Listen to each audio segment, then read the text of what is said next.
welcome to Literary Prospects, where we talk to authors and literary professionals about books, publishing, and the writing life. I'm Kelley Vick. I'm the host of the program, and in just a moment, it will be my pleasure to introduce today's guest. But first, a reminder that if you like what you hear, please do take a moment to subscribe. It helps us out, and you can make sure you never miss an episode. Also, we've opened a Literary Prospects shop, so if you're looking for bookish shirts, totes, and gifts, please check that out at literaryprospects.etsy.com. And to grab books featured on the podcast and check out more curated book lists, you can visit the Literary Prospects bookstore on bookshop.org. We'll leave all those links below in the show notes. And now, let's introduce today's guest. Fiona Davis is the New York Times bestselling author of 8 historical fiction novels set in iconic New York City buildings, including The Spectacular, The Magnolia Palace, The Address, and The Lions of Fifth Avenue, which was a Good Morning America book club pick. Her most recent novel, The Stolen Queen, is out now. Fiona's articles have appeared in publications like The Wall Street Journal and The Oprah Magazine, and she holds a master's degree from Columbia Journalism School. Her books have been translated into over 20 languages. She's based in New York City. Fiona Davis, it is such an honor to talk with you. Thank you so much for joining today to talk about your stunning new novel, The Stolen Queen. Oh, well, thank you so much. I really appreciate it. I'm glad to be here. Happy to have you. So happy to have you. Booklist says The Stolen Queen is a captivating exploration of identity and strength with twists that will compel readers until the very end. Publishers Weekly says alluring. This action-packed novel brims with Davis's customary meticulous research. There's plenty of substance to this rousing adventure. Author Joe Piazza says absolutely spectacular. The Stolen Queen perfectly captures the nuances and challenges facing women in this century and thousands of years ago. Author Lisa Grunwald says moving, suspenseful, and entirely vivid, The Stolen Queen is Fiona Davis at her absolute best, balancing history and mystery with her consummate artistry. And one more, author Allison Pataki says this book solidifies Davis's place as the reigning queen of historical fiction and a master storyteller at the height of her craft. So with that, what can you tell us about your latest novel, The Stolen Queen? Sure. Well, first of all, huge thanks for having me, and thanks to all those authors. And yeah, I couldn't be happier with the reception so far. It's been really fun to get this out in the world after all the work involved in writing it. And yeah, The Stolen Queen takes place at the Met Museum in New York City in 1978. And part of it's from the point of view of a very enigmatic, serious curator named Charlotte. And she has very unwillingly teamed up with a overeager 19-year-old assistant to the Met Gala in order to track down a stolen artifact that they both are very invested in. And part of the book takes place in 1930s in Egypt when the curator was a young girl just starting out in archaeology. And it's about female friendships and mothers and daughters and long-held secrets. And there's a deadly curse, of course. And I like to say it's the perfect mix of glamour and mummies. I love that. What was the spark that got this story started for you? I think Kim Kardashian was maybe involved. Small things, right? I was thinking about doing something at the Met, but it's intimidating. There's so much there. There's so many departments, and I just didn't know where to begin. And then I fell into this article in the New York Times about the 2018 Met Gala. When Kim Kardashian posed, she was wearing this beautiful sparkly gold gown, and she posed next to this sparkly gold sarcophagus that the Met had just bought the year before for $4 million. And it was a great photo. It went viral. And that meant that the smuggler who'd robbed the sarcophagus, who'd stolen it, complained to an undercover informant that he'd never gotten paid. That got back to the Manhattan DA that has a special unit just for investigating stolen art. And they looked into it, and it turned out the export license had been forged and they had to return it. And I thought, what a weird mix of pop culture and ancient artifacts all merged in one building. And I thought, okay, that's my way in. You're known for building stories around well-known New York City buildings. And I believe this is your first novel where you've ventured out of New York for a portion of the book. Is that correct? Yeah, exactly. What made you decide to do that, to move a setting out of New York for this one? I read a book, even before I started thinking about the Met, I read a book by a woman named Lynn Olson. It's a nonfiction book called Empress of the Nile. And it's about this incredible French woman. She was a resistance fighter in World War II who helped save paintings from the Louvre from being stolen by the Nazis. And then she later went to Egypt and was an archaeologist and uncovered these incredible finds as a woman in the 1930s. And that book was so full of detail and color that I thought, okay, it would be really cool to have a 1930s time period because I'm known for two time periods. And so if it's the 1970s, maybe the 1930s could be a fun place to go into. And yeah, and so like there's details in that book, like when they would sleep in their cots at night, they would put cups of water under the legs to stop the scorpions from crawling up. And that Mhm. kind of thing I read and my eyes just light up and I think, oh, that's great. That's such a great detail. And so that's where I decided to go back and forth and actually went to Egypt to do some research for that. And Charlotte, one of our protagonists in the book, is actually based on this character, this woman that was in the book, right? Yes, Christiane de Roche Noblecourt was her name. Yes. Wow, that's right. What was the research process like for It this? was it was You said you went to Egypt. I assume you were also traipsing around the Met. oh yeah, multiple trips to the Met for sure. Yeah, at the Met was fun because I got a wonderful behind the scenes tour where you go down to the basement where it's a long hallway and all along it are signs that say yield to art in transit. And if it comes by, you just flatten yourself against the wall. And to the staff caf, which is the cafeteria that they eat at. And then I got a tour from a former security guard who'd worked there for 10 years as a security guard. So that was a very special point of view. And then I got a tour of the Egyptian art collection by an Egyptologist. So that was another really interesting way in. So it just opened my eyes up to how much is going on at the Met. So I talked to docents, curators, technicians, handlers, everybody I could think of. And then yeah, we did a trip to the Met, to Egypt, which was that was incredible because I wanted to be able to capture the smells and the sights and the sounds. And you can't do that unless you're there and you've been there. So we went and it was beautiful to see the pyramids for the first time. We traveled up the Nile, saw these wonderful temples. It was just in really, really a life-changing experience for sure. And Hathakari, am I pronouncing this correctly? Yes, Okay. perfect. The Egyptian queen in the book is also inspired by a real historical figure, a female pharaoh, right? Can you talk Yes. about her?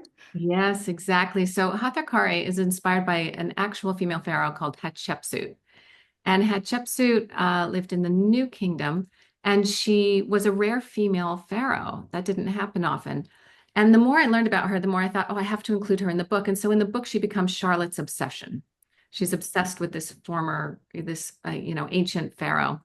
And Hatshepsut was interesting because at 12, she married her half brother, as one did back then in Egypt.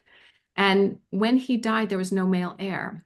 And so the throne went to the infant of one of his lesser queens. But it was just a baby. So Hatshepsut stepped up and said, I'll be regent.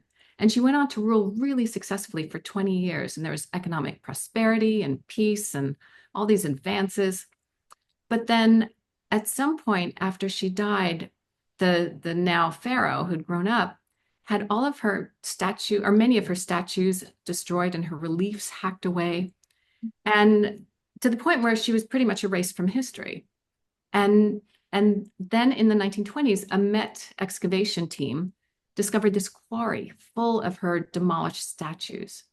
And they put them all together and realized, well, this is a really important person. So what happened? And one thought was the stepson was very angry because she'd usurped his power. And there was a Met curator in the 1950s that described Hatshepsut as a vain, ambitious, and unscrupulous woman and a detested stepmother. But then later in the 60s, this scholar uncovered this. He realized that all of the destruction had to have happened at least 24 years after her death, which is a really long time to hold a grudge. And they realized maybe it was because of the line of succession at that time from that male pharaoh to his son was unsecured. And so there might have been females in other clans that had right to the throne as well. Mm-hmm. And so he ordered that all of that art destroyed so people didn't have the image of a female pharaoh in front of them. So the public, it was kind of a way of changing the public's point of view. And so it was just this interesting thing where this woman was, you know, she was revered and Mm-hmm. then completely erased and then reviled and then finally restored. And so, and seeing her mummy actually in a museum in Cairo was really life-changing for me because you walk in and she's there. That's her. That is the woman who walked the earth. And it just it really blew me away that, you know, those are her fingernails. That's her hair. This is the woman who ran Egypt 3,500 years ago. And it made time compress in a way where you understood the past and the present in a kind of a different way. And so Charlotte goes through that journey as well in the book, which is really fun. I'm curious, how do you decide when you're going to change a name? And then how did you, in this case, decide upon the name Hathakare? That's a very good question. Yeah, so as I was keeping the name Hatshepsut in the early drafts, and then I realized all these scholars who had uncovered these facts about her, I couldn't use them because the time periods, I needed to compress the time period in order to make it work in terms of Charlotte's research and input into that. And so I had to, I thought it's not fair to these people who discovered Hatshepsut and found her mummy and learned of the destruction and then corrected the record to go unnamed or to mislead readers to thinking this one woman did it. And so by changing her name, it means I can make it very clear in the author's note, she's inspired by this, and here are the real people behind Hatshepsut's legacy. And so Hathakare, I went back and forth with an Egyptologist named Dr. Colleen Darnell, and she advised me on what would be a legitimate name. So Hathakare was what we ended up with. That's a great tidbit. I just find it so curious to find out, when do we change names? When do we not change names? You know, it's Yeah, historical. I find if I'm finagling with the history too much, Mhm. I need to change something because it's not fair to the actual truth. Yes, that makes sense. That And I makes think readers would be mad. Yeah. Yeah. Well, in addition to ancient Egyptian history, as we've discussed, you also go into the history of the Met Gala in this book. Can you share a little bit of that history now? The Met Gala is so fascinating. It's the first Monday in May. It's considered the party of the year. And these days, Anna Wintour leads it, and it's just full of celebrities. But I was so surprised to learn that when it started, it was in 1949, and it was this dowdy little fundraiser that they held in either, you know, hotels or restaurants. And at that time, it's the costume collection that is what the Met Gala is raising funds for. And the costume collection is a department in the Met that has over 80,000 costumes and accessories. And so every year they put on this huge exhibit and they hold the Met Gala for it. So in the 1940s, it was, you know, a thing. But then Deanna Vreeland, who was a very iconic fashion leader, an ex-Vogue editor, she stepped in as a special consultant and she changed it into what it is today. So in the 70s, suddenly you had Mick Jagger showing up and Diana Ross and Jackie O, and people were dressed to the nines, and each one had a big theme. And then there was a huge party at the Temple of Dender, which is a exhibit in the Egyptian wing. And it was really fun because she's a really, Deanna Vreeland, I did not change her name because she was so iconic. And a lot of what she says in the book are things she actually said. like Unshined Shoes or The End of Civilization, or The Best Thing About London is Paris. It's just I just loved her. And so she is the real thing and she is on the page. And just to show how the Met Gala has changed over time, in 1949, a ticket was $75. And today, oh no, it was $50. And today it's 75,000. Just a slight inflation. Yeah. Yeah. I mean, come on. It's really fun to see how it's changed over time and to capture it in 78 is like a snapshot of it in transition. Yeah. One of the prevailing themes in the book is to do with the repatriation of art and what happens when it comes to light that pieces in museums may have been stolen or acquired in an unscrupulous manner. Can you speak to that, the debate that's still going on with museums present day about Yeah, yeah. It's an interesting issue. In the 1970s, a lot of nations came together to come up with a kind of a best practices in terms of that? this art that had been looted and was now in these museums. And but even today, there's still issues, and it's even more heightened today, I'd say. For example, the Benin bronzes were these beautiful artifacts from what's now modern Nigeria. And in 1897, the English troops invaded, and it was a really bloody, violent invasion. And they just took whatever they wanted. And so now these Benin bronzes are all over. They're not only in the Met, they're at the British Museum. They're all over the world. And the Nigerians want them back. But then there's the question of if they are sent back, what if there's not a proper storage place for them so Mm. that there'll be humidity and they can't be taken care of carefully? What if there's no museum? What if the country needs money, so they sell them to some billionaire and then they're completely lost in a private house and scholars and researchers can't look at them and use them for research. And so there's no easy answers, and the Met is grappling with it today, as is every major museum. And there's no easy answers. And so I wanted to explore that in the book. I don't come up with any answers because there aren't many. And in Egypt, it's interesting because in up until 1980, there was a system called partage in place. Mhm. And that was where any country that came in and excavated could keep half of what they found, and the other half went to the Egyptian. Mm. And that was a way of, because these countries were financing the digs, Mhm. it seemed fair. And that stopped in the 1980s. But in the 1930s part of the book, that's what they talk about partage and what that means. Mhm. The book is also about mothers and daughters. What made you want to explore mother-daughter relationships here?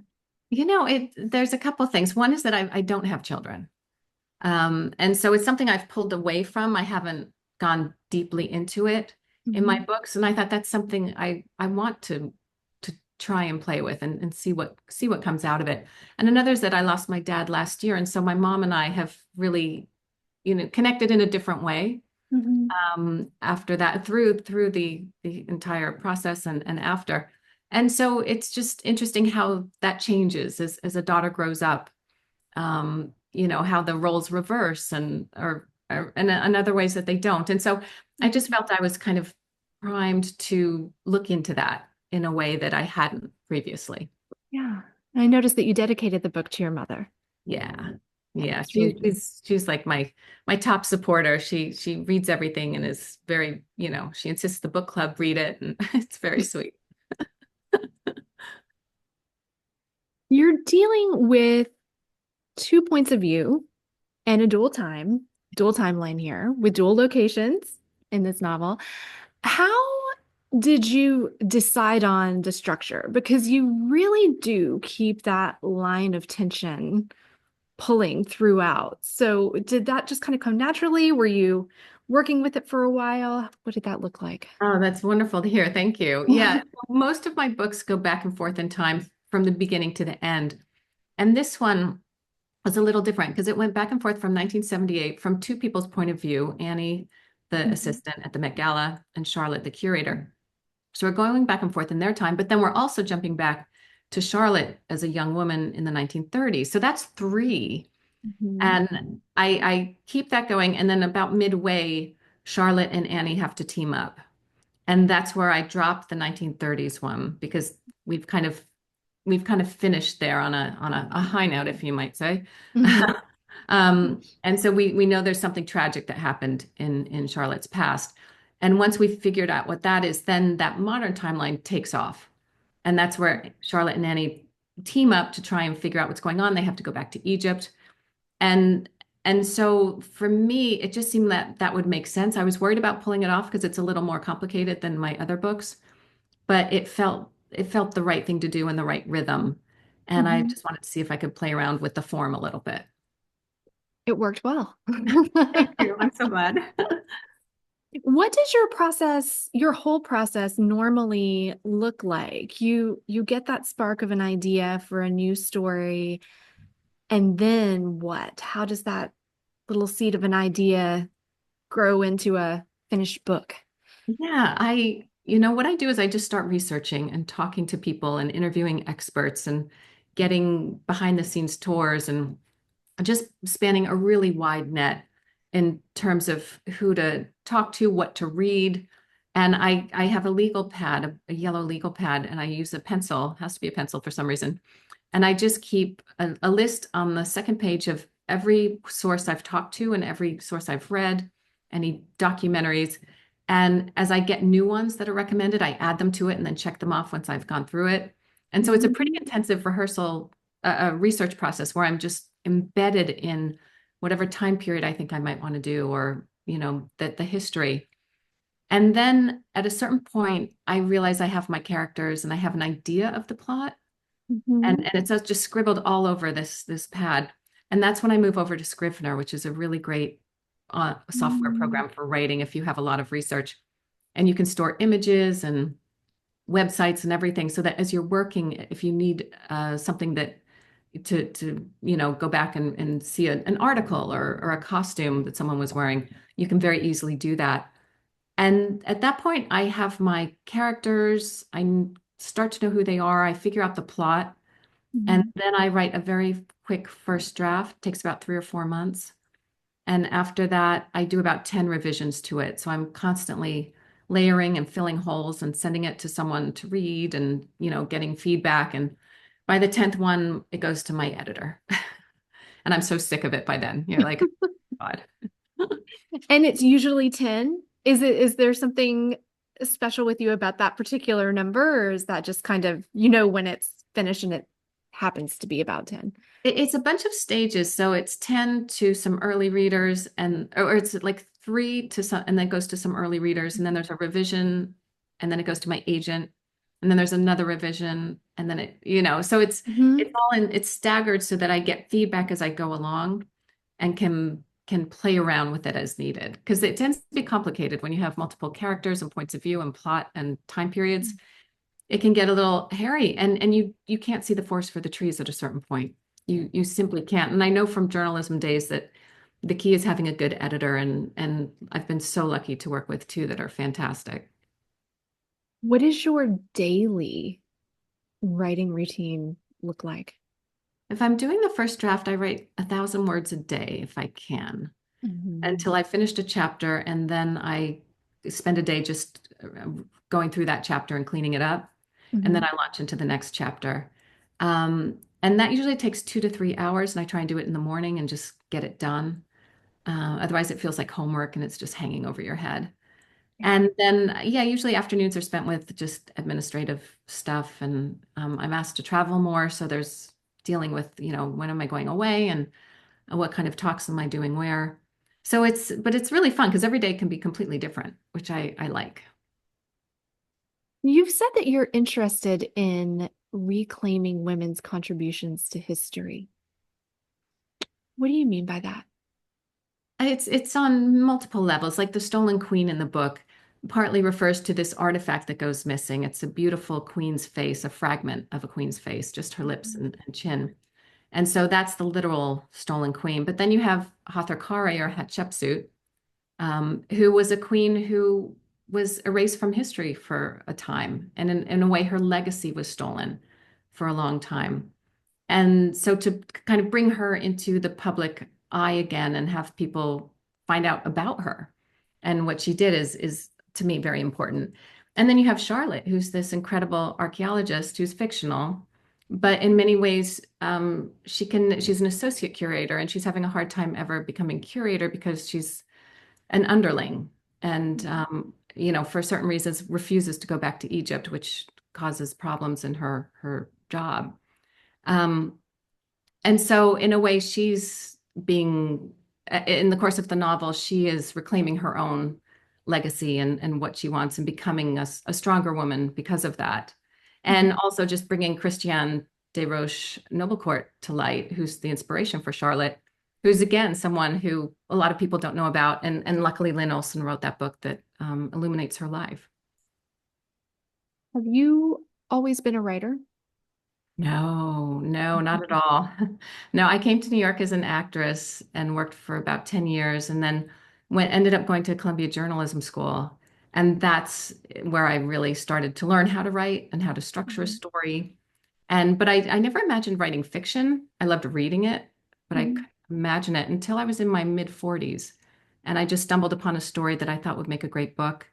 And that eventually became my first book. So it was a weird winding passage, but I always say you should change career every 10 years because you I love eventually that. land where you want to be. And it's kind of a compilation of everything I've done. And it's so much fun. I love it.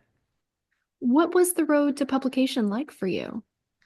Yeah, I was lucky. I started going to writers' conferences and panels and that kind of thing to learn about the fiction world because it's very different from nonfiction. Mhm. And I remember hearing a panel of some agents, and one of the agents said she was looking for strong female characters. So when I felt like my manuscript was ready, I sent it out to about 6 agents. And she reached out to me and said, "Yeah, I like this book and let's do this." But the book needed a lot of work. I didn't know what I didn't know. So we went to a freelance editor. We went through multiple revisions, which took about a year. And only then was it ready to go out to submission. And we luckily landed with Dutton, which is a wonderful publishing house, and been there ever since. So it was much easier than I think a lot of people's. Mhm. Um, and that's just luck, I think. It's just, I think when I submitted it, being able to say, I heard you speak, here's what you said, here's what I've written, was enough to get me out of that slush pile. Yeah. Yeah, that's a great advice, just getting out there and going to the panels and listening. Yeah.